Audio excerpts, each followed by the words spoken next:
Have a nice day, dear aspirants. Welcome to Pranabananda Ashramik coaching centre. এই ভিডিওতে আমি Indian army Agniveer general ডিউটির নিয়োগ প্রক্রিয়া সম্পর্কে পুঙ্খানুপুঙ্খভাবে আলোচনা করেছি। শিক্ষাগত যোগ্যতা, বয়স এবং অন্যান্য যোগ্যতা এবং কর্মরত অথবা প্রাক্তন সেনাকর্মীর সন্তান বা আত্মীয় স্বজনেরা কতটা ছাড় পাবেন, অগ্নিবীরদের প্রথম বর্ষে, দ্বিতীয় বর্ষ, তৃতীয় বর্ষের বেতন সম্পর্কে আলোচনা করা হয়েছে এবং ফিজিক্যাল এফিসিয়েন্সি টেস্ট এবং ফিজিক্যাল মেজারমেন্ট টেস্ট সম্পর্কেও আলোচনা করেছি। এছাড়া পরীক্ষা পদ্ধতি এবং র্যালির দিন সঙ্গে কি কি ডকুমেন্টস নিয়ে যেতে হবে সে সম্পর্কে ডিটেলসে আলোচনা করা আছে। ধৈর্য ধরে ভিডিওটি দেখো, অবশ্যই উপকৃত হবে। এবার দেখো অগ্নিবীর জেনারেল ডিউটি অথবা জিডি, এদের ক্ষেত্রে যোগ্যতা মাধ্যমিক পাস, মাধ্যমিককে অথবা মাধ্যমিক ইকুইভ্যালেন্ট অন্য কোনো বোর্ড থেকে প্রত্যেকটা বিষয়ে 33 করে নাম্বার পেতে হবে এবং এগ্রিগেট অর্থাৎ এভারেজ 45% নাম্বার পেতে হবে, তাহলেই সে অগ্নিবীর জেনারেল ডিউটির জন্য আবেদন করতে পারবে। এবং বয়স হতে হবে 17.5 বছর থেকে, অর্থাৎ 17 বছর 6 মাস থেকে 23 বছরের মধ্যে। 23 বছরের বেশি হওয়া যাবে না এবং 17.5 কম হওয়াও যাবে না। শারীরিক মাপঝোঁক হতে হবে উচ্চতা 169 সেন্টিমিটার মিনিমাম, বুকের ছাতি ফুলিয়ে 82 সেন্টিমিটার এবং না ফুলিয়ে 77 সেন্টিমিটার হতে হবে। আর ওজন হবে মিনিমাম 50 কেজি। সেনাবাহিনীতে কর্মরত সৈনিক বা প্রাক্তন সেনাকর্মীর ছেলেরা বা আত্মীয় স্বজনেরা অবশ্যই রিলেশনশিপ সার্টিফিকেট থাকতে হবে। সেক্ষেত্রে উচ্চতায় 2 সেন্টিমিটার ছাড় পাবে, ওজনে 2 কেজি এবং বুকের ছাতিতে 1 সেন্টিমিটার ছাড় পাবেন। এবার আসছি অগ্নিবীরদের বেতন। এই অগ্নিবীরদের 4 বছরের জন্য নিয়োগ করা হবে প্রিলিমিনারি স্টেজে। 4 বছর পরে একটা এক্সাম হবে, সেই এক্সামে 4 জনের মধ্যে 1 জনকে পার্মানেন্ট করা হবে, 3 জনকে ছুটি দেওয়া হবে। এবার প্রথম বছরে অর্থাৎ যখনই অগ্নিবীর জেনারেল ডিউটি হিসাবে জয়েন করবে 6 মাসের ট্রেনিং হবে। এই সময় প্রথম বছরে বেতন হবে 30,000 টাকা। অগ্নিবীর হাতে পাবেন 21,000 টাকা, গভর্নমেন্ট ও বাকি 9,000 টাকা তার অগ্নিবীর কর্পাস ফান্ডে জমা করবে, গভর্নমেন্ট দেবে বাকি 9,000 টাকা। অর্থাৎ প্রথম বছরে 21,000 টাকা হাতে পাচ্ছেন এবং সরকার এবং আপনার বেতন কেটে নিয়ে টোটাল 18,000 টাকা আপনার প্রতি মাসে ফান্ডে জমা হতে থাকছে। দ্বিতীয় বছরের ক্ষেত্রে বেতন হবে 33,000 টাকা, আপনি হাতে পাবেন হচ্ছে 23,100 টাকা, কেটে নেওয়া হবে 9,900 টাকা। সমপরিমাণ টাকা গভর্নমেন্ট দেবে আপনার কর্পাস ফান্ডে জমা দেবে। তৃতীয় বছর বেতন হবে 36,500 টাকা, আপনি হাতে পাবেন 25,550 টাকা, কেটে নেওয়া হবে 10,950 টাকা। সরকার আর 10,950 টাকা আপনার কর্পাস ফান্ডে জমা করবে। চতুর্থ বছর বেতন হবে 40,000 টাকা, আপনি হাতে পাবেন 28,000 টাকা, কেটে নেওয়া হবে 12,000 টাকা। সরকার আর 12,000 টাকা অর্থাৎ 24,000 টাকা প্রতি মাসে আপনার কর্পাস ফান্ডে জমা হতে থাকবে। এইবার এছাড়াও অগ্নিবীরদের নন কন্ট্রিবিউটরি অন্যান্য সুযোগ সুবিধার ক্ষেত্রে নন কন্ট্রিবিউটরি দিয়ে 48 লক্ষ টাকার জীবন বীমা করিয়ে দেওয়া হবে। মৃত্যু যদি হচ্ছে দুর্ঘটনাকালীন মৃত্যু হয়, কোনো অ্যাক্সিডেন্ট ঘটে মানে কর্মরত অবস্থায়, তাহলে 1 কোটি টাকার মতো আপনার ফ্যামিলিকে দেওয়া হবে। আপনার যদি 75% ক্ষতি হয়, শারীরিক ক্ষতি হয়, তাহলে 25 লক্ষ টাকা পাবেন। 50% ক্ষতি হলে 15 লক্ষ টাকা পাবেন। সেই সঙ্গে রিস্ক, হার্ডশিপ রেশন, পোশাক, ভ্রমণ ভাতা সমস্ত কিছুই দেওয়া হবে। এছাড়া বছরে 30 দিন ছুটি দেওয়া হবে। মেডিকেল লিভও পাওয়া যাবে। 4 বছর চাকরি করার পরে 25% প্রার্থীকে পরীক্ষা দিয়ে 15 বছরে বাকি 15 বছরের জন্য কেন্দ্রীয় সরকারের স্থায়ী পদে নিয়োগ করা হবে। কোন পোস্টে নিয়োগ করা হবে? জুনিয়র কমিশন অফিসার বা অন্যান্য র্যাঙ্কে। তখন রেগুলার কর্মীর মতো পেনশনও পাবেন। বাকি 75% কর্মীকে অগ্নিবীর স্কিল সার্টিফিকেট দিয়ে চাকরি থেকে ছুটি দেওয়া হবে।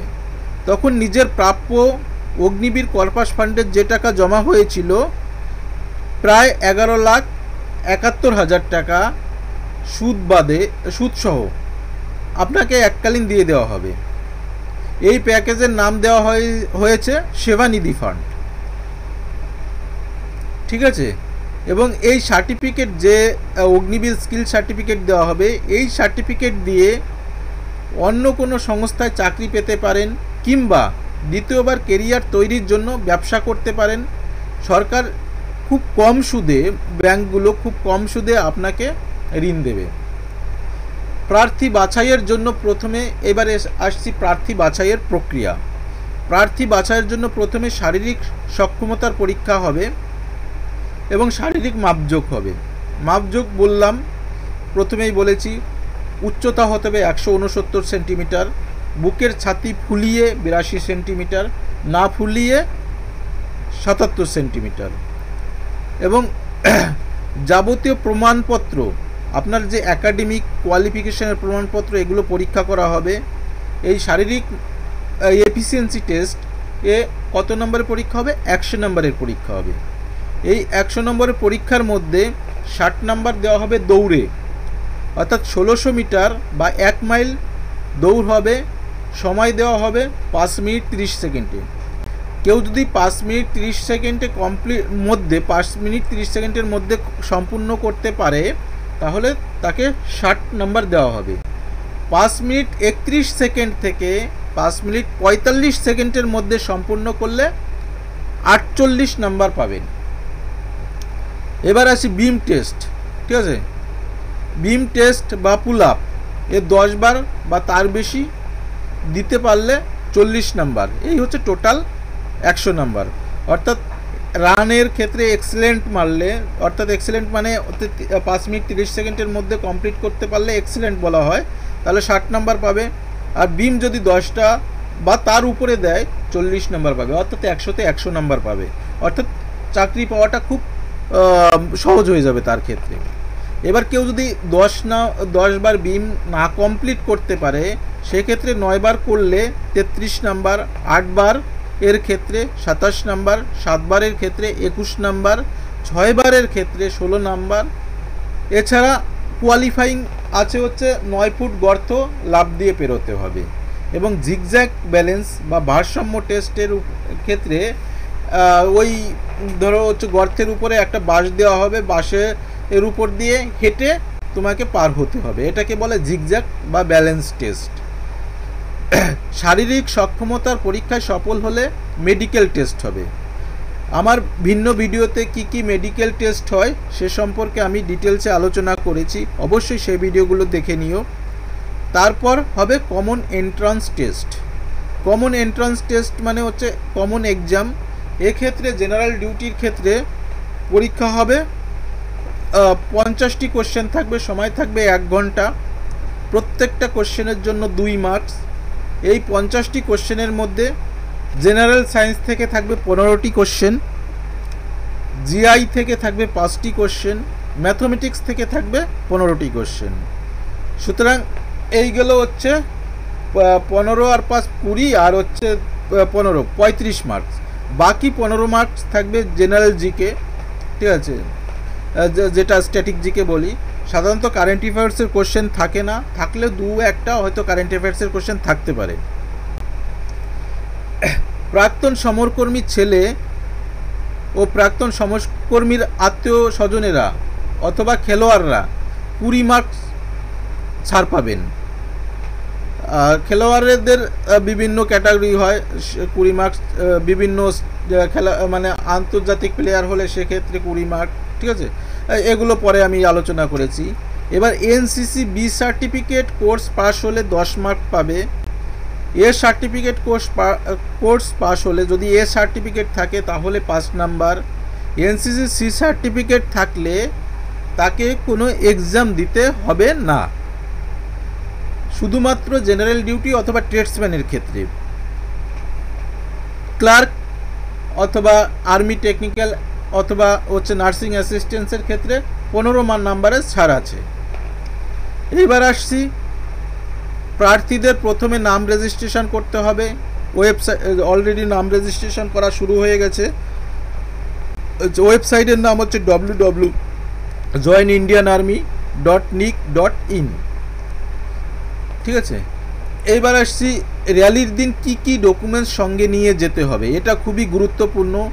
আবারও বলি, র্যালির দিন সমস্ত অরিজিনাল ডকুমেন্টস নিয়ে যেতে হবে এবং প্রত্যেকটি অরিজিনাল ডকুমেন্টসের 3 কপি করে জেরক্স, এবং এই জেরক্সগুলো অ্যাটেস্টেড করাতে হবে গেজেটেড অফিসার দিয়ে।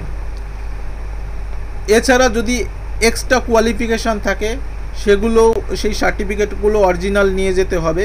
এবং সাধারণত কি মাধ্যমিক, উচ্চ মাধ্যমিক, গ্রাজুয়েট ও অন্যান্য কোনো যোগ্যতা থাকলে তার registration certificate, admit card, marksheet এবং বোর্ড সার্টিফিকেট, ঠিক আছে। 8 পাস ক্যান্ডিডেটের ক্ষেত্রে মাধ্যমিকে অকৃতকার্য হলে বা মাধ্যমিক হচ্ছে পাস হলে তাদের ক্ষেত্রে ডিস্ট্রিক্ট ইন্সপেক্টর অফ স্কুল অথবা ডিস্ট্রিক্ট এডুকেশন অফিসারের কাউন্টার সাইন করা স্কুল ট্রান্সফার সার্টিফিকেট নিয়ে যেতে হবে। এটা শুধুমাত্র 8 পাসের ক্ষেত্রে। গ্রাম পঞ্চায়েত বা প্রধানের কাছ থেকে চেয়ারম্যানের দেওয়া গোল স্ট্যাম্প, অর্থাৎ যদি হচ্ছে তুমি পঞ্চায়েতে বসবাস করো তাহলে হচ্ছে পঞ্চায়েতের সার্টিফিকেট, প্রধানের সার্টিফিকেট, অথবা তুমি যদি পৌরসভা এরিয়ায় বাস করো তাহলে চেয়ারম্যানের গোল স্ট্যাম্প দেওয়া, যে স্ট্যাম্পগুলো হচ্ছে সিলগুলো বলে, গোল সিল হবে ডেজিগনেশন সহ, অর্থাৎ সেখানে হচ্ছে ওই অফিস চেয়ারম্যানের নাম উল্লেখ থাকতে হবে, ঠিক আছে। এবং মারা এই স্ট্যাম্প মারা লেটার হেডে 6 মাসের পুরনো ক্যারেক্টার সার্টিফিকেট, অবশ্যই তাতে ফটো সাটা থাকতে হবে। 21 বছরের কম বয়সী হলে তার ক্ষেত্রে শি ইজ আনমেরিড সার্টিফিকেটটাও ওই ক্যারেক্টার সার্টিফিকেটের উপরে আনমেরিড কথাটা লেখা থাকবে। নন বেঙ্গলি প্রার্থীদের ক্ষেত্রে জেলাশাসক বা এসডিওর দেওয়া বাসিন্দা এবং নেটিভিটি সার্টিফিকেট সঙ্গে নিয়ে যেতে হবে। জেলাশাসক বা অতিরিক্ত জেলাশাসক বা এসডিএম ও এসডিওর দেওয়া 1 বছরের সার্টিফিকেট, ঠিক আছে, এটা ডোমিসাইল সার্টিফিকেট বলা হয়, পুরনো স্থায়ী বাসিন্দা সার্টিফিকেট নিয়ে যেতে হবে। নিজের পাসপোর্ট মাপের প্রত্যয়িত করা ফটো সাটা থাকতে হবে তাতে, ওই সার্টিফিকেটের উপর। এবং এই সার্টিফিকেটের যে স্ট্যাম্পটা হবে সেই স্ট্যাম্পটা অবশ্যই গোল স্ট্যাম্প হতে হবে, ঠিক আছে। এই হলো। আর তপশিলি উপজাতি বা আদিবাসীরা দেবেন জেলাশাসক বা অতিরিক্ত জেলাশাসক বা এসডিওর দেওয়া কাস্ট সার্টিফিকেট। 3 মাসের মধ্যে তোলা প্রত্যয়িত ছাড়া, অর্থাৎ অ্যাটেস্টেড ছাড়া কোনো ছবি থাকবে না। 20 কপি পাসপোর্ট মাপের রঙিন ফটো, সেই ফটোর ব্যাকগ্রাউন্ডটা অবশ্যই সাদা হতে হবে। এনসিসি বি অথবা সি সার্টিফিকেট যদি থাকে নিয়ে সঙ্গে যাবেন। রাজ্য বা জাতীয় পর্যায়ে খেলাধুলায় প্রথম বা দ্বিতীয় স্থানাধিকারী সার্টিফিকেট, অর্থাৎ রাজ্য স্তরে অথবা জাতীয় স্তর ন্যাশনাল স্তরে যদি খেলাধুলার সার্টিফিকেট থাকে, যদি সে প্রথম স্থান অথবা দ্বিতীয় স্থান অধিকারী হয় তবেই সেই সার্টিফিকেট গ্রান্টেড হবে, ঠিক আছে। সেনাবাহিনীতে কর্মরত বা প্রাক্তন সমরকর্মীদের আত্মীয় স্বজন ইত্যাদির দেওয়া রিলেশনশিপ সার্টিফিকেট বা ডিসচার্জ সার্টিফিকেট নিয়ে যেতে হবে। নন জুডিশিয়াল স্ট্যাম্প 10 টাকার স্ট্যাম্প পেপারের নোটারিকে দিয়ে অ্যাটেস্টেড করিয়ে নিয়ে যেতে হবে। Single bank account, PAN card, Aadhaar card নিয়ে যেতে হবে। Thank you for watching. ভিডিওটি ভালো লাগলে অবশ্যই লাইক, শেয়ার এবং কমেন্ট করো। Thank you.